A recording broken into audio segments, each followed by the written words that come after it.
دوسرا سوال ہے، کیا بیت اللہ کی طرف پاؤں کرنا، تھوکنا، پیشاب کرتے وقت پیٹھ اور رخ کرنا جائز ہے کہ نہیں؟ دیکھیے، بیت اللہ بھی شعائر اللہ میں سے ہے، انہیں اللہ کی نشانیوں میں سے ایک نشانی ہے۔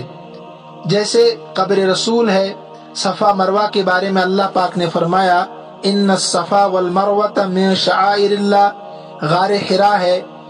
جیسا کہ عبداللہ بن عمر رضی اللہ تعالی عنہ ان جگہوں کو تلاش کرتے تھے جہاں آپ صلی اللہ علیہ وسلم نے سفر حج میں نمازیں پڑھی تھی، اور اس کا اہتمام کرتے تھے، انہی جگہوں میں نماز پڑھتے تھے۔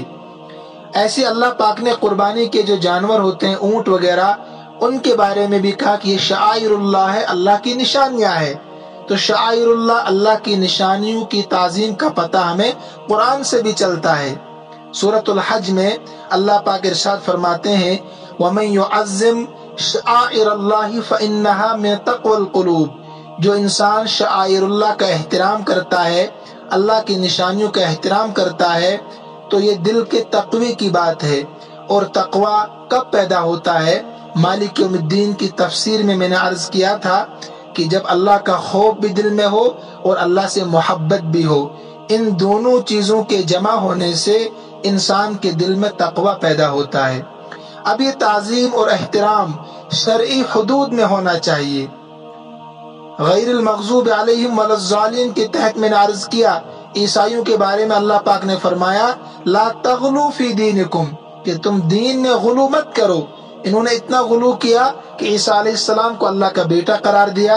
لہذا تعظیم اور احترام شرعی حدود میں ہونا چاہیے، جیسے کہ اللہ نے تعظیم اور احترام کرنے کا حق ہمیں دیا ہے۔ بیت اللہ کی طرف پیشاب کرتے وقت پیٹھ اور رخ نہیں ہونے چاہیے۔ ابو ایوب انصاری رضی اللہ تعالیٰ عنہ ارشاد فرماتے ہیں کہ اللہ کے نبی صلی اللہ علیہ وسلم نے فرمایا جب تم میں سے کوئی قضاء حاجت کا ارادہ کرے تو نہ بیت اللہ کی طرف پیٹھ ہونی چاہیے اور نہ بیت اللہ کی طرف رخ ہونا چاہیے۔ تو لہذا اس کی صورت یہ ہے کہ جب آپ واش روم بناتے ہیں، باتھ روم بناتے ہیں، تو اس کو اسی حیات قضائیہ پر آپ بنائیں، تعمیر کریں کہ پیشاب کرتے ہوئے نہ تو پیٹھ بیت اللہ کی طرف ہو اور نہ رخ بیت اللہ کی طرف ہو۔ تو بیت اللہ کی طرف نہ پیٹھ ہونی چاہیے اور نہ رخ ہونا چاہیے پیشاب کرتے ہوئے۔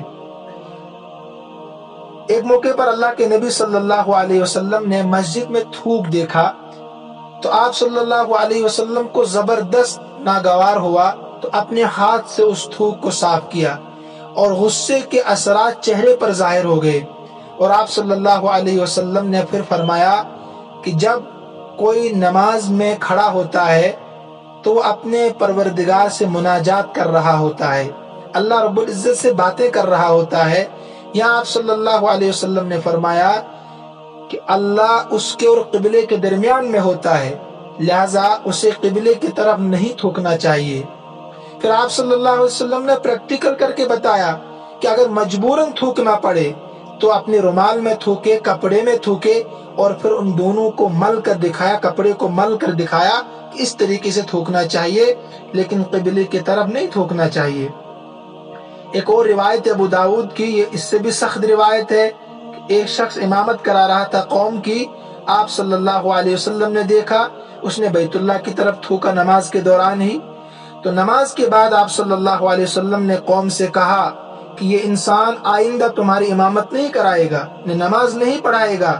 جب دوسری نماز کا موقع آیا، وہ نماز پڑھانے لگا تو قوم نے اس کو روک دیا کہ تم نماز نہیں پڑھا سکتے۔ وہ آپ صلی اللہ علیہ وسلم کے پاس پہنچا تو آپ صلی اللہ علیہ وسلم نے کہا کہ ہاں، میں نے قوم سے کہا ہے کہ تم امامت کے قابل نہیں ہو، اس لیے کہ تم نے بیت اللہ کی طرف تھوکا ہے۔ راوی کو شک ہے کہ آپ صلی اللہ علیہ وسلم نے غالباً یہ بھی کہا کہ تم نے بیت اللہ کی طرف تھوک کر اللہ اور اللہ کے رسول کو تکلیف پہنچائی ہے۔ لہذا پتہ چلا ان روایات سے بیت اللہ کی طرف نہ تو پاؤں کرنے چاہیے، نہ پیٹھ کرنی چاہیے پیشاب کرتے ہوئے، نہ رخ ہونا چاہیے اور نہ بیت اللہ کی طرف تھوکنا چاہیے۔ ہاں، مجبوری ہو، کوئی انسان بیمار ہے، عذر ہے، تو یہ چیزیں الگ ہے، مستثنا ہے۔ مثلا ایک انسان نماز پڑھ رہا ہے، اب اس کے ٹانگوں میں درد ہے تو بیت اللہ کی طرف پیر کر کے نماز پڑھ سکتا ہے، یہ چیزیں اس سے الگ ہے۔ لیکن بغیر عذر کے، مجبوری کے، بیت اللہ کی طرف پاؤں نہیں کرنا چاہیے، ایسے ہی بیت اللہ کی طرف تھوکنا بھی نہیں چاہیے، نہ مسجد میں، نہ نماز میں، نہ نماز سے باہر دائیں طرف تھوکے، بائیں طرف تھوکے یا پیچھے کی طرف تھوکے۔ اگر چارہ کار نہ ہو تو اپنی گردن منہ نیچے جھکا کر پاؤں کے درمیان تھوکے، لیکن بیت اللہ کی طرف نہیں تھوکنا چاہیے، اس کا اہتمام کرنا چاہیے۔ امید ہے کہ مسئلہ سمجھ میں آیا ہوگا۔